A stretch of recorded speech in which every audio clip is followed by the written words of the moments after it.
سجدے سہو، اس کے بعد دوسرے سجدے جس کے بارے میں آپ کے سامنے بات رکھوں گا وہ سجدے تلاوت، جو قرآن کے پڑھنے کے دوران سجدے آتے ہیں، اور تیسرے سجدے کے بارے میں جو آپ کے بارے میں بات رکھوں گا وہ سجدے شکر، کہ شکرانے کی ایسے نماز ہوتی ہے، آدمی شکر میں نماز ادا کرتا ہے کہ اللہ نے فلاں نعمت مجھے عطا کر دی، تو اسی طرح جو ہے وہ سجدہ بھی کر سکتا ہے کہ اللہ فلاں نعمت کا تیرے شکر ہے، اور وہ سجدہ کر سکتا ہے۔ تو انشاءاللہ عزیز آج میں 3 سجدوں کے تعلق سے آپ کے سامنے وضاحت کرنے کی کوشش کروں گا، اور بہت ساری بار چونکہ ان سجدوں کے تعلق سے غلط فہمیاں ہوتی ہیں، اور خاص طور سے سجدے سہو کا معاملہ تو ایک عبادت کے اندر کا ہے۔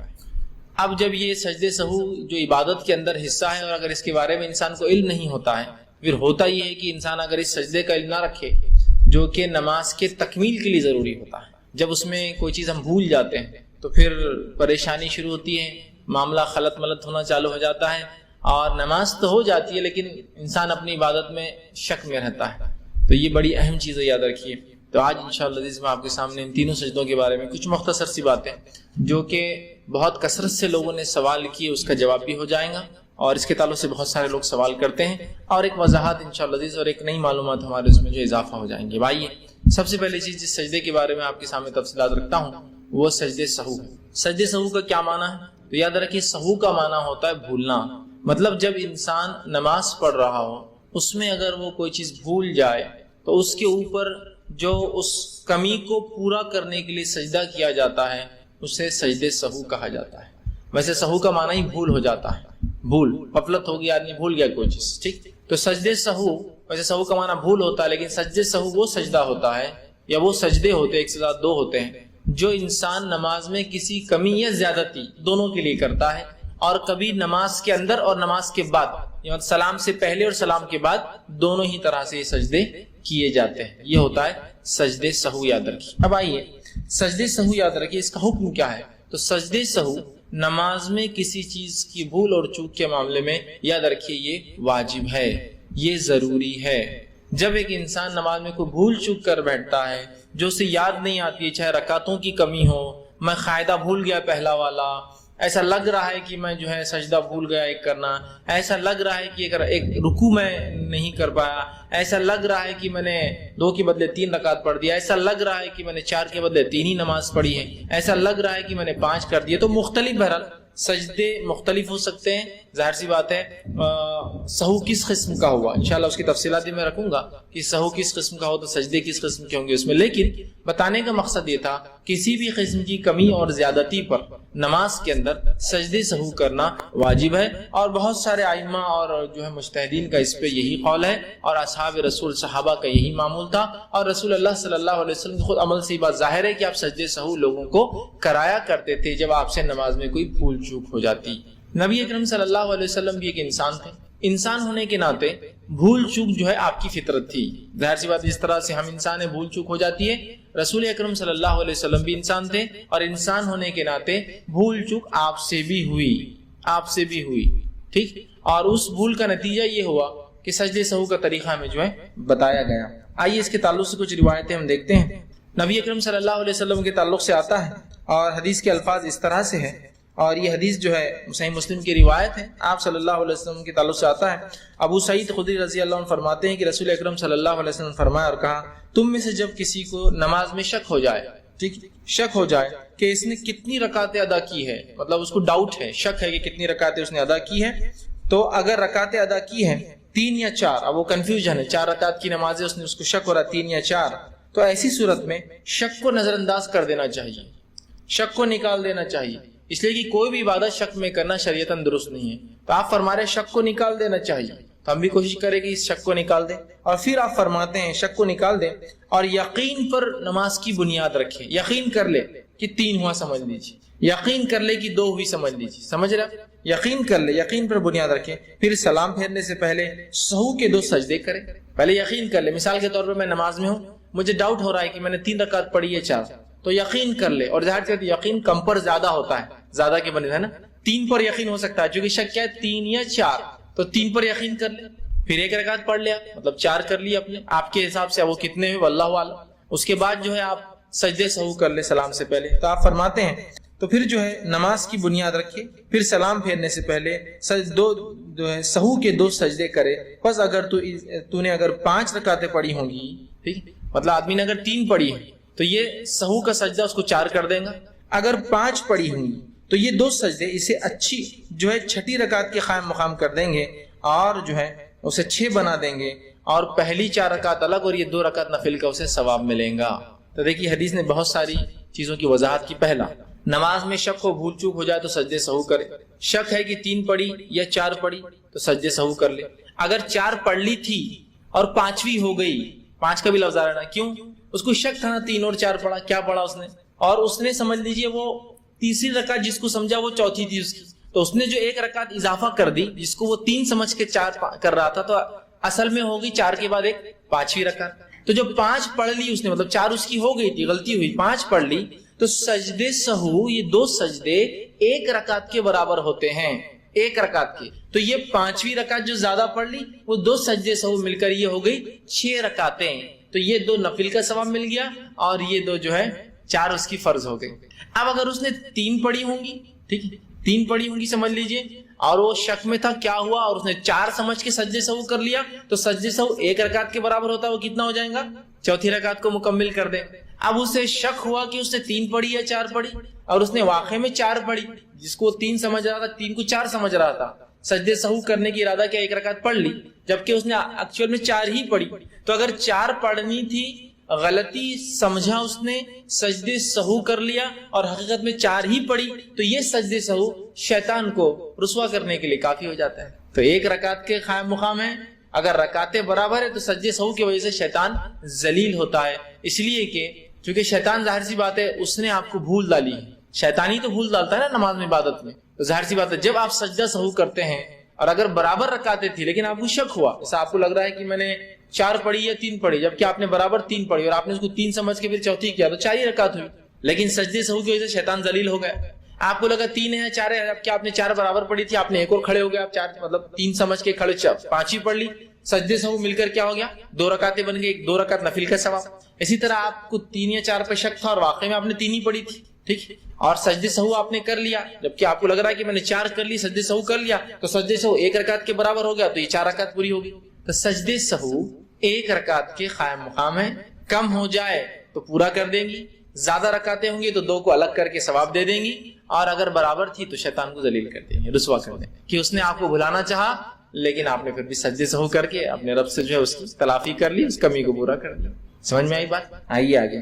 نبی اکرم صلی اللہ علیہ وسلم فرماتے ہیں، اسی طرح عبد الرحمن ابن عوف رضی اللہ عنہ اس حدیث کے راوی ہیں، اور یہ حدیث جو ہے سلسلۃ احادیث صحیحہ جامع ترمذی اور مسند احمد کی روایت ہے۔ آپ صلی اللہ علیہ وسلم فرمایا، وہ کہتے عبد الرحمن ابن عوف رضی اللہ عنہ کہتے ہیں، جب تم میں سے کسی کو اپنی نمازوں میں شک ہو جائے اور اسے علم نہ ہو کہ اس نے کتنی رکعتیں پڑھی ہیں، اب وہ کنفیوز ہے کتنی رکعتیں میں نے پڑھی، تو آپ سے فرماتے ہیں کہ اس نے 1 رکعت پڑھی یا 2 رکعت پڑھی۔ اگر آپ کو شک اس نے فجر میں یا کوئی نفل نماز 2 رکعت کی پڑھ رہے ہیں، اب فجر میں سمجھ لیجیے فرض نماز پڑھ رہے ہیں، اب 2 پڑھی یا 1 پڑھی، تو آپ فرماتے پھر وہ 1 سمجھ لے، اس کو 1 گن لے، چونکہ اسلام کیا کہہ رہا ہے آپ کو، یقین کی طرف جائیے، زیادہ تو شک کا معاملہ ہے لیکن کم تو یقین ہے نا، تو اگر 2 پڑھی یا 1 پڑھی شک ہو رہا تو کتنا ماننا چاہیے؟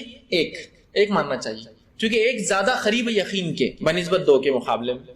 اگر اسے شک ہے 2 پڑھی یا 3 پڑھی، ایسا وہ 4 رکعت کی نماز پڑھ رہا ہے، اب 2 اور 3 میں شک ہو گیا، مغرب پڑھ رہا ہے 2 اور 3 میں شک ہو گیا اس کو، تو پھر کس پر آپ فرماتے ہیں 2 پر یقین کر لیں۔ اسے شک ہے 3 پڑھی یا 4 پڑھی تو 3 پر یقین کر لیں۔ حدیث کے الفاظ آپ نے فرمایا، اسے علم نہ ہو کہ 3 پڑھی یا 2 پر 1 پڑھی یا 2 تو پھر 1 پہ یقین کر لے، 2 پڑھی یا 3 تو 2 پہ یقین کر لے، 3 پڑھی یا 4 تو 3 رکعت پہ یقین بنا لے کہ میں 3 ہی پڑھی میں نے۔ پھر جب وہ اپنی نماز سے فارغ ہو تو سلام پھیرنے سے بیٹھے ہوئے ہی 2 سجدے کر لے، مطلب جب نماز سے فارغ ہونے سے پہلے تو شک کو نکال کے یقین کی طرف چلا جائے، نماز ختم کرنے سے پہلے سلام سے پہلے 2 سجدے کر لے، یہ ہوا سجدے سہو، ٹھیک ہے۔ اسی طرح تیسری روایت جس میں آپ صلی اللہ علیہ وسلم سجدے سہو کے تعلق سے بیان کیا، یہ صحیح بخاری کی روایت ہے، آپ فرماتے اور کہتے ہیں، اور حدیث کے الفاظ اس طرح سے ہیں کہ اللہ کے رسول صلی اللہ علیہ وسلم ہمیں 2 رکعت نماز پڑھا کر، اللہ کے رسول نے نماز پڑھائی، صحابی کہتے ہیں 2 رکعت نماز پڑھا کر درمیانی تشہد کے لیے بیٹھے بغیر ہی کھڑے ہو گئے۔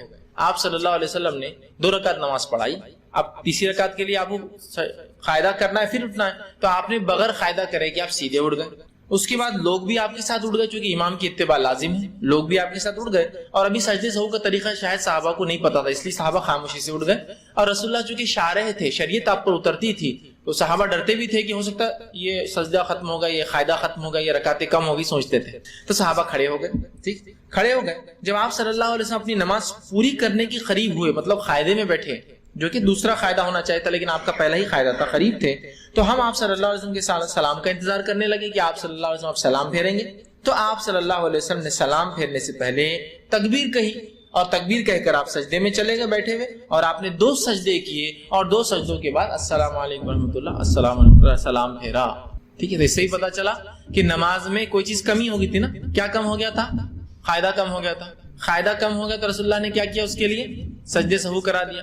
تو سجدے سہو کسی بھی چیز کی کمی اور کسی بھی چیز کی زیادتی کے لیے نماز میں کیا جائے گا، سلام سے پہلے اور سلام کے بعد، دونوں طریقے انشاءاللہ آخر میں دونوں کی تفصیلات بھی رکھوں گا، ٹھیک۔ اسی طرح جو ہے عبد الرحمن ابن عوف رضی اللہ عنہ فرماتے ہیں، سجدے سہو کے تعلق سے جو بات آتی ہے، اور یہ صحیح مسلم کی روایت ہے، آپ نے فرمایا اور کہا کہ اللہ کے رسول صلی اللہ علیہ وسلم نے عصر کی نماز پڑھائی اور 3 رکعت پڑھائی۔ آپ صلی اللہ علیہ وسلم نماز کے لیے کھڑے، 3 رکعت پڑھائی، اور اس کے بعد سلام پھیر دیا، پھر اپنے گھر میں داخل ہو گئے۔ آپ صلی اللہ علیہ وسلم 3 رکعت نماز پڑھائی، سلام پھیرا اور گھر میں داخل ہو گئے، ٹھیک۔ اس کے بعد صحابہ پہنچے اور کہا اللہ کے رسول کیا نماز میں کچھ کمی ہو گئی ہے؟ کیا بات؟ تو کہا آپ نے آج جو ہے 3 رکعت ہی نماز پڑھائی۔ تو کہا میں نے 3 پڑھائی۔ آپ نے کہا کوئی اور ہے جو بولے گا؟ تو ایک اور صحابی نے کہا اللہ کے رسول ہاں آپ نے 3 رکعت نماز پڑھائی۔ تو آپ صلی اللہ علیہ وسلم نے جب یہ سنا تو آپ نے جو آپ صلی اللہ علیہ وسلم نے 1 رکعت پڑھی، 1 رکعت پڑھنے کے بعد آپ نے سلام پھیر دیا، پھر 2 سجدے کیے اور پھر سلام پھیر دیا، ٹھیک۔ اب یہ دوسرا طریقہ آ رہا ہے، وہ پہلی روایت جو میں نے جمع کی تھی وہ پہلے طریقے کے بارے میں تھی، وہ نماز کے اندر کا ہے، یہ نماز کے باہر کا ہے، اس لیے میں نے کہا سلام سے پہلے اور سلام کے بعد۔ سلام سے پہلے مطلب نماز میں جب غلطی یاد آ جائے، سلام کے بعد کا مطلب نماز کے بعد کوئی غلطی یاد آئے۔ رسول اللہ صلی اللہ علیہ وسلم نے سلام پھیر دیا، چلے گئے، 3 رکعت پڑھی تھی۔ صحابہ پہنچے، عبد الرحمن ابن عوف رضی اللہ عنہ کا اللہ کے رسول آپ نے کم پڑھائی۔ آپ نے کہا کیا بات ہے عبد الرحمن؟ ابوبکر صدیق آئے کہ اللہ کے رسول ہاں آپ نے کم پڑھائی۔ تو اللہ کے رسول آئے، 1 رکعت پڑھائی، چونکہ آپ نے 3 ہی پڑھائی تھی نا، 1 رکعت پڑھائی، 1 رکعت پڑھانے کے بعد آپ نے کیا کیا؟ سلام پھیرے، سلام پھیرنے کے بعد 2 سجدے کیے اور پھر سلام پھیرا۔ یہ ہوا سلام کے بعد کے سجدے سہو کا طریقہ۔ انشاءاللہ اس کو کیٹیگری وائز بعد میں اور ایکسپلین کروں گا آپ کو کہ نماز کی غلطیاں نماز کے بعد، اور زیادتی اگر ہو جائے نماز کے بعد تو کیا کریں گے۔ جیسے 5 رکعت پڑھ کے اٹھ گیا میں، تو اب کون سا سجدے سہوں گا؟ 3 رکعت پڑھ کے اٹھ گیا تو کون سا سجدے سہوں گا؟ اور نماز میں کنفیوژن ہو تو کون سا سجدے؟ آخر میں انشاءاللہ اس کو کیٹیگری کروں گا میں، ٹھیک۔ تو یہ دوسرا طریقہ ہوا۔ پہلا طریقہ نماز میں یاد آ جائے تو صرف کیا کرنا ہے؟ تشہد یقین کر لینا ہے، تشہد پورا پڑھنا ہے، ٹھیک ہے، 2 سجدے کرنا ہے اور سلام پھیرنا ہے۔ نماز کے بعد سلام پھیر کے رسول اللہ نکل گئے ہیں، آپ عصر کی نماز پڑھا کر چلے گئے 3 رکعت، بتایا گیا 1 رکعت نماز پڑھی، 1 رکعت کے بعد آپ نے کیا کیا؟ سلام پھیرا، سلام پھیرنے کے بعد 2 سجدے کیے اور پھر سلام پھیرا۔ یہ ہوا نماز سے نکلنے کے بعد، جب کہ آپ نے کم نماز پڑھی تھی، ٹھیک۔ اسی طرح ایک اور روایت آتی ہے، عبداللہ ابن مسعود رضی اللہ عنہ فرماتے ہیں، یہ حدیث جو ہے صحیح بخاری کی روایت ہے، آپ نے فرمایا کہا کہ جو ہے نبی اکرم صلی اللہ علیہ وسلم ظہر کی 5 رکعتیں پڑھا دی، لیکن وہاں کم کا آگے نکل گئے تھے، اب یہاں زیادہ کا رہا، ایک تو نماز میں شک، ایک کم، اب زیادتی کی بات آ رہی ہے۔ 5 رکعتیں نماز پڑھائی، اور آپ صلی اللہ علیہ وسلم سے کسی نے کہا کہ اللہ کے رسول آپ نے تو نماز زیادہ پڑھا دی ہے، مطلب ایک ایکسس ہو گئی آپ کی نماز، 4 رکعت تھی آپ نے 5 پڑھا دی۔ جب نبی اکرم صلی اللہ علیہ وسلم یہ بتایا کہ آپ نے نماز زیادہ پڑھا دی ہے تو آپ نے فرمایا نہیں، ٹھیک، لیکن بات کیا ہے؟ آپ نے پہلے انکار کر دیا، نہیں ایسا نہیں ہے، بات کیا ہے؟ تو دوسرے صحابی آئے کہ اللہ کے رسول ہاں آپ نے زیادہ پڑھا دیا، 5 رکعت پڑھا دی۔ تب اللہ کے رسول صلی اللہ علیہ وسلم، تو لوگوں نے کہا کہ آپ نے 5 رکعت، مطلب ایک گواہی نہیں، ایک سے زیادہ گواہی لینا چاہیے امام کو جب اس کی نمازوں میں کوئی کہہ رہا ہے کمی اور زیادتی ہو۔ رسول اللہ نے ایک صحابی کی بات سنی لیکن مانا نہیں، کہا کیا بات ہے، ایسا کیوں کہہ رہے ہو؟ پھر دوسرے لوگ بھی آ کے اللہ ہاں آپ نے زیادہ پڑھا دی 5 رکعت، مطلب 1 رکعت زیادہ پڑھا دی، 5 پڑھا دی، 5 رکعتیں پڑھائی ہیں۔ تو آپ صلی اللہ علیہ وسلم نے سلام پھیرنے کے بعد 2 سجدے کر لیے۔ تو اللہ کے رسول صلی اللہ علیہ وسلم نے نماز ہو چکی تھی، اب کیا ہوگی؟ ایکسس ہو گئی نا، زیادہ ہو گئی، تو اب کیا کیا جائے گا؟ تو آپ صلی اللہ علیہ وسلم نے 2 سجدے کیے سلام کے بعد، لیکن یہ سجدے 2 سجدے کیے، مطلب خالی صرف سجدے۔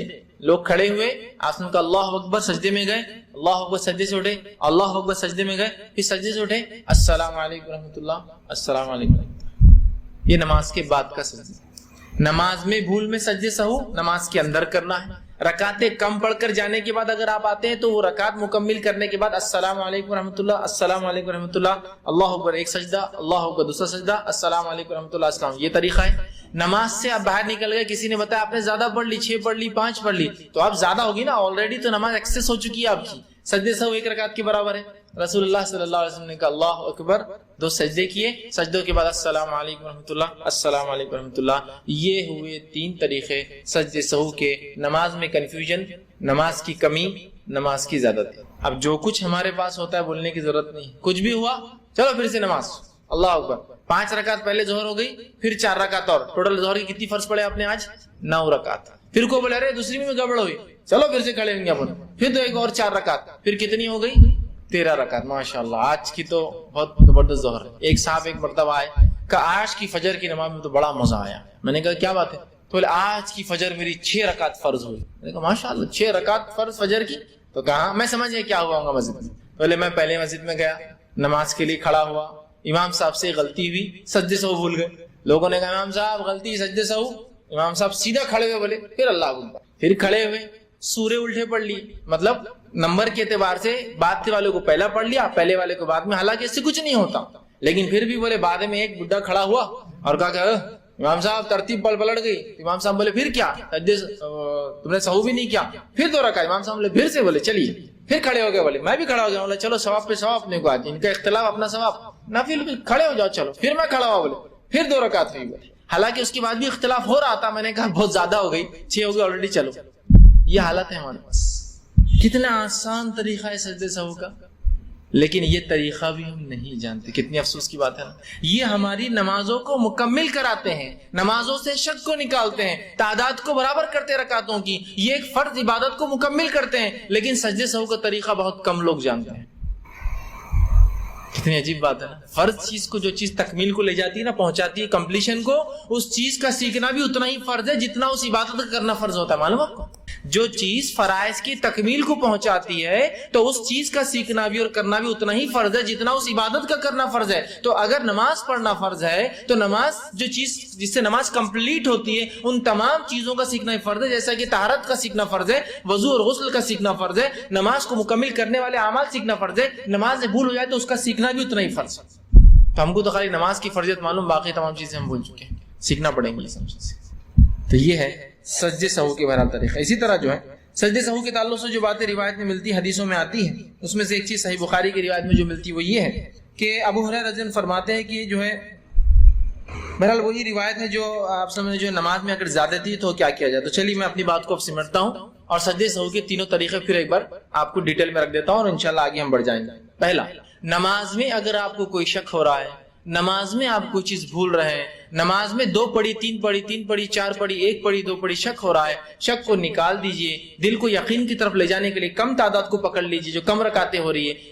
1 یا 2 پڑھی شک ہو رہا تو 1 پہ کاؤنٹ کیجئے، 2 یا 3 پڑھی شک ہو رہا 2 کو کاؤنٹ کیجئے، 2 یا 3 پڑھی 3 کو کاؤنٹ کی، مطلب 2 کو کاؤنٹ کیجئے. 4 یا 3 پڑھی تو 3 کو کاؤنٹ کر لیجئے تاکہ یقین ہو جائے. اس کے بعد آپ جو مکمل آپ کو باقی نماز لگتا ہے کرنا ہے وہ کر لے. اس کے بعد پورا التحیات پڑھ لے. پورا التحیات پڑھنے کے بعد اللہ اکبر کہہ کے سجدہ کرے، پھر اللہ اکبر سجدے سے اٹھے، پھر اللہ اکبر کہہ کے سجدہ کرے، پھر اللہ اکبر کہہ کے سجدے سے اٹھے، السلام علیکم ورحمۃ اللہ، السلام علیکم ورحمۃ اللہ. یہ ہے سجدے سہو کا طریقہ. جب نماز میں غلطی یاد آ جائے، نماز میں کوئی کمی یاد آئے، نماز میں کوئی چیز کا شک ہو جائے، ہوا پہلا طریقہ. نماز آپ نے پڑھی، 3 رکعت پڑھی اور آپ اٹھ گئے، سلام پھیر دیا، چاہے آپ امام ہو چاہے آپ اکیلے ہو. پیچھے سے کوئی شخص آ رکا، آپ نے 3 پڑھی، مقتدی آ رکا، آپ نے 3 پڑھی. آپ کیا کریں گے؟ آپ نے کم کر دیا، نکل گئے. تو اس کا طریقہ یہ ہے، لیکن یہ بالکل جلدی ہوا تو یہ نہیں کہ آپ بہت دیر بعد، نماز کے وقت کے بعد، بالکل جب بھی آپ کو یاد آئے. تو کیا کریں گے؟ امام آئیں گا، کھڑا ہوں گا، یا وہ آدمی کھڑا ہوں گا، اللہ اکبر، رکعت باندھیں گا. اور کتنی رکعت چھوٹی اس کی؟ 1 رکعت چھوٹی. تو 1 رکعت پڑھیں گا جیسے اس کے پڑھنے کا حق ہے. سورہ فاتحہ پڑھیں گا چونکہ آخر رکعت چھوٹی تھی اس کی. رکوع کریں گا، سب کریں گا، اور مکمل ہو گیا قاعدے میں بیٹھ 1 رکعت پڑھ کر قاعدہ کریں گا. قاعدے میں مکمل پڑھ لیں گا. تشہد میں جو دعائیں ہوتی ہیں، التحیات ہے، درود ہے، اور اس کے بعد دعائے معصورہ جو کہتے ہیں پڑھ لیا. وہ سب پڑھنے کے بعد وہ کہیں گا السلام علیکم ورحمۃ اللہ، السلام علیکم ورحمۃ اللہ، اللہ اکبر. سجدے میں جائیں گا، اللہ اکبر، سجدے سے اٹھیں گا، اللہ اکبر، سجدہ کریں گا، اللہ اکبر، سجدے سے اٹھیں گا، السلام علیکم ورحمۃ اللہ، السلام علیکم. یہ ہوا نماز سے نکلنے کے بعد جبکہ تعداد کم تھی. ہو گیا طریقہ. یاد رکھیے وہ پہلا سلام جو آپ پھر کے سجدہ کریں گے دو، اس کے بعد پھر سے اتحیات نہیں پڑھنا ہے، آپ پورا اتحیات پہلے پڑھ لینا ہے. پہلے کیس میں بھی پورا پڑھنا ہے، دوسرے کیس میں بھی پورا پڑھنا ہے. سلام کیا؟ 2 سجدے اور سلام ہے صرف. پہلے اس میں پورا پڑھنے کے بعد 2 سجدے اور سلام. سمجھ گیا بات؟ اب آپ نماز سے باہر نکلے، امام ہو یا مقتدی ہو، یہ معاف کرنا، امام ہو یا انفرادی نماز پڑھ رہے ہو، اور کسی نے کہا آپ نے 5 رکعت نماز پڑھ لی. بھائی صاحب، امام صاحب 5 رکعت ہو گئی آپ کی، اب تو ایکسس ہو گیا نا آلریڈی. تو صرف امام آئیں گا، اللہ اکبر کہیں گا، سب لوگ اللہ اکبر کہہ کے سجدے میں اس کے ساتھ جائیں گے. ٹھیک ہے؟ پھر اٹھیں گے اللہ اکبر سجدے سے، اور یہ سجدے بیٹھ کے ہی ہو رہے ہیں. ذرا سجدے میں چلا گیا، پھر اٹھا اللہ اکبر اٹھا، پھر اللہ اکبر سجدے میں گیا، پھر اللہ اکبر سجدے سے اٹھا، السلام علیکم رحمۃ اللہ، السلام علیکم. ہو گئے؟ یہ ہے سجدے سہو کا طریقہ. نماز میں یاد آئے تو، نماز کے بعد کمی کا اظہار ہو تو، نماز کے بعد زیادتی کا اظہار ہو تو، یہ سجدے سہو کے طریقے. اب ہمارے پاس ایک عجیب معاملہ ہے، یہ 2 سجدے سہو کے طریقوں کو ہر بار ہم ملا کر لیتے ہیں، کمبائن کر کے. کیسے؟ نماز میں غلطی ہوگی، نہیں ہم تو حنفی ہیں. میرے بھائی، حنفی شافعی کچھ نہیں ہوتا جب معاملہ کتاب و سنت سے واضح ہو. جب معاملہ کتاب و سنت سے واضح اور کلیئر نہ ہو تو آپ جس عالم کو بہتر سمجھے آپ بات لیجئے، اس میں کوئی مسئلہ نہیں. بھائی اس مسئلے میں حنفی ہوں، کوئی بات نہیں. اس مسئلے میں ہم شافعی کی رائے مجھے پسند ہے، کوئی بات نہیں. اس مسئلے میں جہاں قرآن حدیث سے بات ثابت نہیں، امام مالک کی رائے کو میں ترجیح دیتا ہوں، کوئی بات نہیں. اس مسئلے میں جو کوئی صحیح دلیل نہیں مل رہی تو امام احمد بن حنبل کی رائے کو ترجیح دیتا ہوں، کوئی بات نہیں. اس مسئلے میں جو ہے میں فلاں چیز مجھے نہیں ملتی تو میں آج کے دور میں کسی عالم کو بن باز کی رائے کو بہتر سمجھتا ہوں، کوئی بات نہیں. لیکن یہ تمام چیزیں کب ہوں گی؟ اللہ کی کتاب، اس کے رسول کی سنت اور اصحاب صحابہ کی کوئی اقوال یا آثار نہ ہو، تب لیا جائے گا. تب میں حنفی شافعی آپ بولنے میں کوئی مسئلہ نہیں کہ میں اس معاملے میں یہ رائے میں رکھتا ہوں. یاد رکھیے، اس لیے کہ بہت سارے بڑے بڑے علماء ہیں جو اپنے نام کے آگے لگایا کرتے تھے، جیسے کہ علامہ ابن کثیر کے نام کے آگے آپ کو ملے گا شافعی لگا ہوا ہے نام کے آگے، یا امام جو خدامہ حنبلی لگا ہوا ہے نا ان کے آگے، ہے نا. تو اس کا معنی یہ کہ جب قرآن حدیث میں اور آثار صحابہ میں یا ان کے اقوال ہمیں کچھ نہیں ملتا ہے تو ہم اس امام کو لیتے ہیں، کوئی مسئلہ نہیں. اپنے آپ کو اس طرف منسوب کرنا، وہ تعصب کی بنیاد پہ منسوب نہیں کرتے جیسے ہم تعصب کی بنیاد پہ کرتے ہیں، ویسا نہیں تھا. وہ کنفرمسٹ نہیں تھے جیسے آج ہم ہو چکے مخلد، ویسے نہیں تھے. وہ تو اطاعت کے معاملے میں تھا کہ اب کوئی بات سمجھ میں نہیں آ رہی تو کس کی رائے لوں. بہتر ہے آج کے زمانے سے بہتر ہے قدیم جو علماء تھے جو قرآن حدیث سے قریب تھے، زمانہ نبی نبوت سے قریب تھے، صحابہ سے زیادہ بہتر ہے نا. ٹھیک ہے؟ نہیں بابا حنفی ہے تو امام ابو حنیفہ کی بات لی جائے. کب؟ جب قرآن حدیث سے بات نہ ملے تو میرے بھائی. تو ہمارے پاس کیا ہوتا ہے؟ نماز میں غلطی ہوئی، اس کے بعد 2 سجدوں کے طریقے سہو کے ملا دیے جاتے ہیں، مکس. کیسا؟ ایک ہے نماز کے اندر غلطی یاد آئے تو پورا پڑھ کر سلام سجدے کر کے سلام پھیرنا ہے، اور نماز کے بعد اگر ہو تو اس کے اندر سلام پھیر کر سجدے کر کے پھر سلام کرنا ہے. اب دونوں کو مکس کر لیا گیا. دیکھیے غلطی ہوئی تو امام پہلے اتحیات پورا پڑھ لیتا ہے، ٹھیک. اتحیات کے بعد کہتا ہے السلام علیکم رحمۃ اللہ، آدھا سلام، کیوں تو بولے حدیث میں الفاظ ہے سلام کرتے رسول اللہ. اب سلام کرتے بولے تو آدھا سلام کرے اللہ کے رسول. حدیث میں آتا رسول اللہ نماز کیا سلام کرتے تو کسی نے کیا یہ مانا لیا آدھا سلام کرتے کہ تو ایک ہی لفظ سلام. 2 سلام کرتے لفظ نہیں، سلام کیا تو سلام، تو وہ سلام بولے تو ایک سلام السلام علیکم. اس کے بعد پھر اللہ اکبر ہے سجدے کرتے ہیں، اور پھر اتحیات، اور پھر السلام علیکم رحمۃ اللہ. یہ 2 سجدے سہو کے طریقوں کو ملا دیا، جس میں سے پہلا طریقہ آدھا لیا، سلام پھیرتے تو صرف ایک پھیر دیا، اور دوسرا طریقہ پورا لیا. ایسا نہیں ہے میرے بھائیوں. کتنا کلیئر ٹیکسٹ ہے، کتنی واضح حدیثیں ہیں میں نے آپ کے سامنے رکھی، بغیر کسی اختلاف کی یہ حدیثیں ہیں. ایسا نہیں کہ ان کے پاس یہ، ان کے پاس یہی ہے سب کے پاس. تو اس بات کو سمجھنے. لیکن دوسرا، امام صاحب اگر ایسا کرے تو ہم کیا کریں؟ بہت سے لوگ کیا کرتے ہیں، امام صاحب السلام علیکم رحمۃ اللہ کے 2 سجدے کرے، ہمارا آدمی بولتا نہیں میں قرآن حدیث کو نہیں مانوں گا، یہ بات کو میں نہیں کروں گا، ایک سلام سیدھا امام صاحب سجدے کروں گا. نہیں، آپ کو کرنا پڑے گا، اس لیے کہ امام کی اتباع پر واجب ہے، چاہے اس غلطی میں آپ تھے یا چاہے اس غلطی میں آپ نہیں تھے اس کی. کیونکہ امام نے کی غلطی تو آپ کو کرنا پڑے گا. یہ بات مقتدی نے کی غلطی تو امام کو کچھ نہیں کرنا، اور مقتدی کو بھی نہیں، لیکن امام کو کرنا ہے. امام کی غلطی تو آپ کو، جیسے آپ تیسری رکعت میں ملے، امام نے پہلی رکعت میں غلطی کی تھی، کوئی آپ نہیں تھے اس غلطی میں، لیکن پھر بھی آپ کو کرنا پڑے، تو آپ کو پھیرنا ہی پڑے گا. یہ مجبوری ہے. لیکن لوگوں کو چاہیے وہ علم کو عام کرے، چیزوں کو سمجھنے کی بہرحال وہ کوشش کرے. اسی طرح جو ہے جو باتیں ہم کو ملتی ہے جو سجدے کے تعلق سے، یہ تو 3 طریقے بہرحال میں نے آپ کے سامنے پورے وضاحت کر دیے.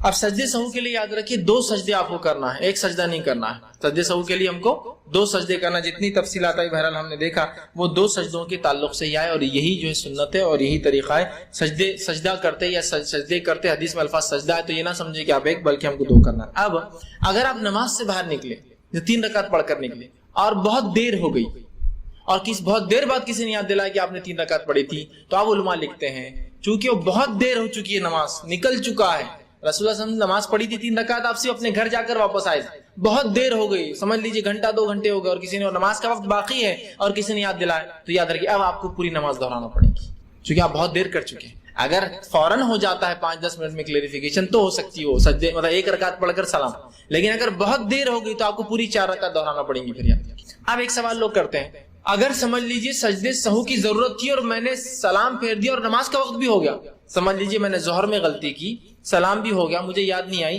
اور مجھے اثر میں کسی نے بتایا آپ نے ظہر میں ایسا کیا تھا، اب کیا کروں؟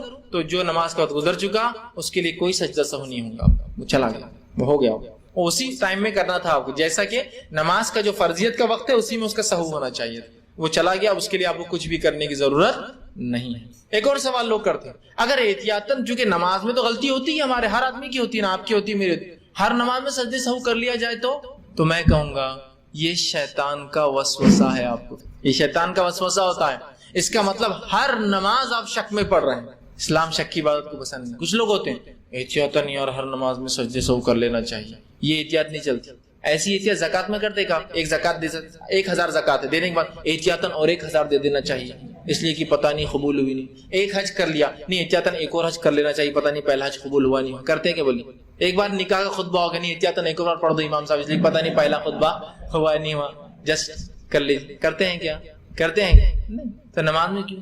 نماز میں شیطان وسوسے ڈالتا ہے، ٹھیک ہے، ایک صحابی کا قول آتا ہے ان کو شیطان آ کے وسوسے ڈالتا تھا، نماز نہیں ہوئی، نماز میں کمی ہو، تو وہ کہتے تھے کہ جب مجھے وسوسہ آتا تھا میرے نماز میں کمی ہوئی تو میں کبھی سجدے سہو نہیں کرتا تھا تاکہ شیطان کو ذلیل کروں، کیونکہ اگر سجدے سہو ہر بار آدمی کر لے اس کا مطلب ہر بار وہ شک میں ہے، اور شک کی بات اللہ قبول نہیں کرتا ہے۔ تو یہ بات بہت سے لوگ پوچھتے ہیں احتیاطاً اگر کر لے تو نہیں، رسول اللہ صلی اللہ علیہ وسلم نے کبھی نہیں کیا، کسی صحابی نے سجدے سہو کنٹینیو نہیں کیا کہ نہیں احتیاطاً کبھی نہیں، سمجھ گئے بات کو؟ تو یہ احتیاطی والا چکر جو ہے آپ اس کو جو ہے چھوڑ دیں، ٹھیک ہے۔ اسی طرح جو ہے رکعتوں کی شک کی تعداد میں سجدے سے ہو سکتا ہے، سجدے کی کمی سے ہو سکتا ہے، رکوع کی کمی سے ہو سکتا ہے۔ اب ایک سوال لوگ یہ بھی کرتے ہیں کہ سجدے سہو میں نماز سے نکل گیا اور کسی نے کہا کہ میری نماز میں قاعدہ نہیں ہوا، معاف کرنا سجدہ نہیں ہوا، ایک ٹھیک نماز میں سجدہ نہیں ہوا، تو کیا کرو؟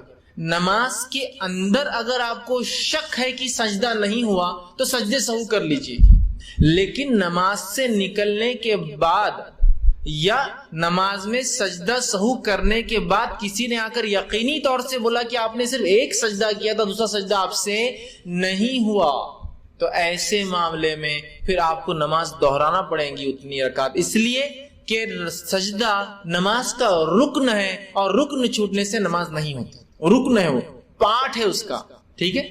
سجدے سہو تو بھول کے لیے ہوں گا، یقین پہ نہیں ہوں گا۔ تو کسی نے اگر یقینی طور سے کہہ دیا کہ امام صاحب ایک سجدہ کم ہوا، تو سجدے سہو کرنے سے فرق نہیں پڑے گا، نماز کو ان کو ایک رکعت کو دہرانا پڑے گا اور سہو بھی کرنا پڑے گا، سمجھا؟ مثال کے طور پر امام نے 3 رکعت نماز پڑھائی، ٹھیک ہے، 4 رکعت نماز پڑھائی سمجھو عشاء کی، اور سجدے سہو اس نے کر لیا، اس کو ایسا شک ہو رہا تھا کہ ایک سجدہ ہوا یا نہیں ہوا۔ نماز کے بعد اگر کسی نے کہا آپ کا وہ سجدہ نہیں ہوا تھا تو ایک رکن چھوٹا ہے جو کہ معلوم ہو گیا، اور رکن چھوٹنے سے رکعت نہیں ہوں گی، لہٰذا ایک رکعت نماز وہ پڑھائیں گے اور پھر سجدے سہو کریں گے، سمجھے آپ بات کو؟ رکن چھوٹنے پر سجدے سہو اگر معلوم ہو جائے تو سجدے سہو نہیں ہوں گا، آپ کنفیوژن میں 3 ہوئی 4 ہوئی تو سجدے سہو ہو جائیں گا، قابل قبول ہے، ٹھیک۔ لیکن آپ سمجھ لیجئے نماز میں آپ نے سجدہ بھول گئے اور کسی نے آپ کو بتا دیا آپ کا سجدہ نہیں ہوا، آپ رکوع بھول گئے تھے، تو ظاہر سی بات ہے آپ کو وہ رکعت دہرا کے پھر سجدے سہو، چونکہ وہ رکن فوت ہونے سے پوری رکعت فوت ہو جاتی ہے، لیکن اتنی رکعت ہی ہوتی ہیں پوری نماز میں، سمجھ رہا؟ ان چیزوں کو بہرحال ہم جو ہے یاد رکھیں، اور سجدے سہو ہر کمی بیشی پر جو ہے نماز میں کیا جا سکتا ہے۔ اسی طرح جو ہے ایک سے زیادہ اگر غلطیاں ہوں تو سجدے سہو کا کیا معاملہ ہوگا؟ کتنے بھی غلطیاں ہوں سجدہ سہو ایک ہی ہوگا، کیونکہ آپ سے صحابہ سے ایک سے زیادہ کرنا ثابت نہیں ہے۔ سجدے سہو میں کون سے اذکار کریں گے آپ؟ تو سجدے سہو میں سبحان ربی الاعلیٰ جو اذکار آپ نماز میں کرتے ہیں وہی اذکار جو نماز کی سجدے میں کرتے وہی، اور سجدہ سہو نماز کا حصہ ہے، یاد رکھیے سجدہ سہو نماز کا حصہ یاد رکھیے، ٹھیک ہے۔ تو لہٰذا نماز کے تمام شرائط اس پہ لاگو ہے، قبلہ رخ ہونا، وضو کا ہونا، وہ سب چیزیں شرائط اس پر لاگو ہو جاتا ہے۔ تو یہ تھا پہلا سجدہ سہو، کچھ اس کی صحیح باتیں، اس کے 3 طریقے اور اس کے بارے میں کچھ غلط فہمیوں کا اظہار۔ دوسرا سجدہ تلاوت، یہ بھی قسم کا سجدہ ہی ہے، سجدہ تلاوت، ٹھیک. اب سجدہ تلاوت کیا ہے؟ سجدہ تلاوت سنت ہے، اس پر صحابہ کا اجماع ہے. سجدہ تلاوت سنت ہے، اس پر صحابہ کا اجماع ہے، یاد رکھیے. ٹھیک ہے، اس کی مشروعیت، اس کا مشہور ہونا، اس کا عمل میں لانا، رسول اللہ کا اس کو عمل کرنا، اس معاملے میں صحابہ کا اجماع ہے. اس معاملے میں کچھ اختلاف پایا جاتا ہے کہ واجب ہے یا سنت ہے، ضروری ہے یا سنت ہے. تو اس معاملے میں صحیح قول اور صحیح رائے ہے سجدے تلاوت کا کرنا سنت ہے، واجب نہیں ہے. یاد رکھیے، سجدے تلاوت کا کرنا سنت ہے، واجب نہیں ہے. انشاءاللہ میں آپ کے سامنے کچھ واقعات اور کچھ حالات رکھنے کی جو ہے صحابہ کے اقوال وہ رکھنے کی کوشش کرتا ہوں. آئیے، سب سے پہلی چیز جو ہے صحیح بخاری کی روایت ہے، آپ صلی اللہ علیہ وسلم فرما کہا، میں نے بلکہ جو ہے یزید بن ثابت رضی اللہ عنہ فرماتے ہیں، میں نے اللہ کے رسول صلی اللہ علیہ وسلم کو دیکھا کہ آپ نے سورہ نجم کی تلاوت کی اور آپ نے اس میں کوئی سجدہ نہیں کیا. مطلب آپ نے سورہ نجم کی تلاوت کی اور اس میں آپ نے کوئی سجدہ نہیں کیا، حالانکہ سورہ نجم میں ایک سجدہ آتا ہے. اسے پتا چلا کہ سجدہ تلاوت یہ سنت ہے، واجب نہیں. اگر واجب ہوتا تو وہ صحابی کو اللہ کے رسول کرواتے. وہ کہتے میں نے پڑھا اور مجھے سجدہ تلاوت آپ نے نہیں دیا اس کے کرنے، جبکہ ہم جانتے ہیں سورہ نجم میں ایک سجدہ آتا ہے. اسی طرح عمر ابن خطاب رضی اللہ عنہ نے ایک بار جمعے کا خطبہ دیا، صحیح بخاری کی روایت ہے. جمعے کا خطبہ دیا، جمعے کے خطبے کے اندر آپ نے جو ہے سجدے کی آیت تلاوت کی، اس کے بعد سجدہ کیا، سجدے کے بعد آپ نے خطبہ کنٹینیو کیا. دوسرے جمعہ آپ نے پھر وہی سورت پڑھی، سجدے کی آیت پڑھی اور سجدہ نہیں کیا، اور سجدہ نہیں کرنے کے بعد یہ کہا اور فرمایا یقیناً ہمیں ان سجدوں کا حکم نہیں دیا گیا، لہٰذا جو شخص سجدہ کرنا چاہے کرے اور جو نہ کرنا چاہے اس پر کوئی گناہ نہیں. حضرت عمر نے نماز خطبے میں ایک آیت تلاوت کی جو سجدہ تھا، جس میں سجدہ کیا. اگلے جمعہ وہی آیت تلاوت کی، سجدہ نہیں کیا اور کہا ہمیں سجدہ کرنے کا حکم نہیں دیا گیا تھا، مطلب یہ سنت ہے، واجب نہیں. تو لہذا جو کرے بہت اچھی بات ہے، جو نہ کرے اس پر کوئی گناہ نہیں. لیکن میں یہ کہوں گا کرنا چاہیے، یہ مستحب اور پسندیدہ عمل ہے، رسول اللہ نے کیا، کرنا چاہیے لیکن واجب نہیں. دونوں باتیں آپ سمجھ رہے ہیں ایک ساتھ؟ کوئی گناہگار نہیں ہوگا اگر نہیں کرتا ہے تو، لیکن کرنا چاہیے. رسول اللہ نے نماز میں بھی کیا سجدہ تلاوت، نماز کے باہر بھی کیا. تو نماز میں بھی کیا جا سکتا ہے، نماز کے باہر بھی کیا جا سکتا ہے، کرنا چاہیے لیکن واجب اور فرض نہیں ہے، یاد رکھیے. ٹھیک، اسی طرح جو ہے اس کو کرنا کیوں چاہیے، اس کے تعلق سے جو بات ملتی ہے وہ تو یہ کہ رسول اللہ نے ہمیشہ کیا تو یہ افضل ہوا.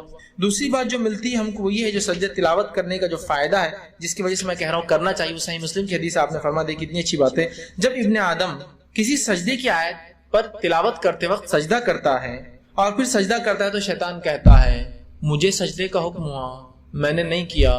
ابن آدم کو سجدے کا حکم ہوتا ہے، یہ سجدہ کر رہا ہے جس کی وجہ سے ایسی جنت میں جائیں گا، اور مجھے سجدے کا حکم ہوا تھا، میں نے انکار کیا جس کی وجہ سے میں آگ میں جاؤں گا. تو ایک تو موقعہ مطلب جو ہے ایک مستحب عمل ہے، اور دوسرا شیطان کو رسوا کرنے والا عمل ہے نا. شیطان رسوا ہوتا ہے کہ مجھے حکم ہوا تھا، میں نہیں کر پایا سجدہ، میں نے نہیں کیا. ابن آدم کو حکم ہوا، اس نے کیا، وہ جنت میں جائیں گا، مجھے حکم ہوا، میں نے نہیں کیا، میں آگ میں جاؤں گا. تو اس وجہ سے کرنا چاہیے، لیکن پھر بھی واجب نہیں ہے. ورنہ بہت سے لوگ سجدے تلاوت کا کفارہ پوچھنے آتے ہیں، نہیں کیے تو کیا ہے، کچھ بھی نہیں، واجب نہیں چکے. ٹھیک ہے، چاہیے لیکن مستحب ہے، بہت اچھا عمل.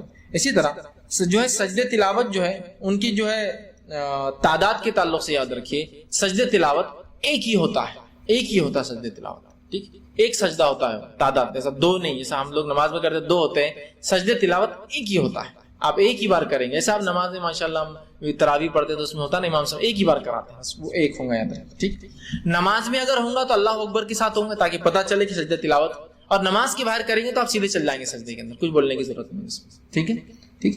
تو اس سے تلاوت کی تعداد جو ہے سجدے کی جو ہے وہ ایک ہوں گا. ٹھیک، اور یہ سجدے ایک ہوں گا. اور یہ سجدے کتنے ہیں قرآن کے اندر، تو اس معاملے میں کوئی ایسی کوئی حدیث نہیں ملتی کہ رسول اللہ نے فرمایا اتنے ہیں.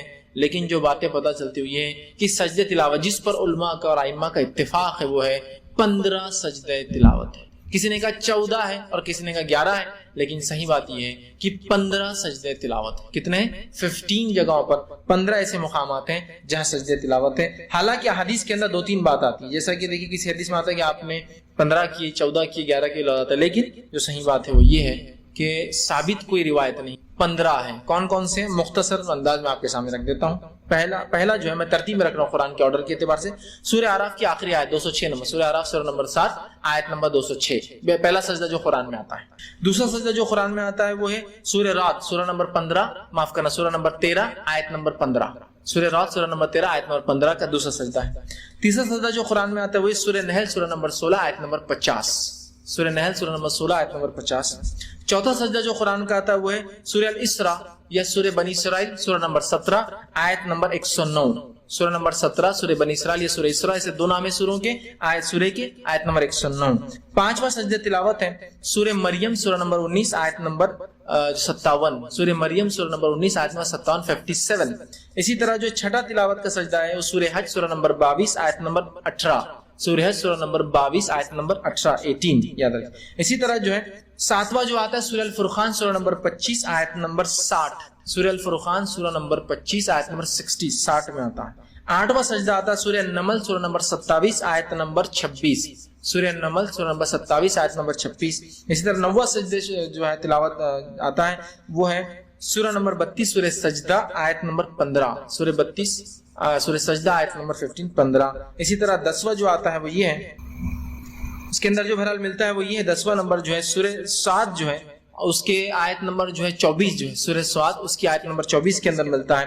11واں جو ہمیں ملتا ہے وہ یہ ہے کہ سورہ حامیم سجدہ یا سورہ فصیلت سورہ نمبر 41 اس کی آیت نمبر جو 38 یاد رکھی. اور اسی طرح جو ہے 12واں جو ملتا ہے وہ ہے سورہ نجم سورہ نمبر 53 آیت نمبر 19 کے اندر ملتا ہے. اور اس کے بعد جو ہے دو سجدے جو ملتے ہیں وہ ایک ہی صورت کے اندر سورہ حج کے اندر دو سجدے آتے ہیں. سورہ حج اس کے اندر علماء مختلف ہے رائے کے اندر کہ یہ مانا جائیں گا یا یہ نہیں مانا جائیں گا. ٹھیک ہے, اس معاملے میں اختلاف ہے جس کی وجہ سے تعداد 13 ہو جاتی ہے, 14 ہوتی ہے, کسی کے نزدیک 15 ہوتی ہے. تو سورہ حج کے اندر جو ہے دو بار جو آئیں گے. جیسے سورہ حج کا ایک بار میں نے آپ کو اس سے پہلے لی سورہ نمبر 22 آیت نمبر 18, اور دوسرا جو ہے مختلف رائے جو علماء کی وہ یہ ہے کہ سورہ حج سورہ نمبر 22 آیت نمبر جو ہے 77 اس کے اندر بھی جو ہے ایک سجدہ جو ہے تلاوت کا جو ہے بہرحال جو ہے آتا ہے. تو اس طرح سے جو ہے یہ سجدوں کی آیتیں اور یہ نمبر تھے جو میں نے آپ کے سامنے بہرحال رکھنے کی جو کوشش کی.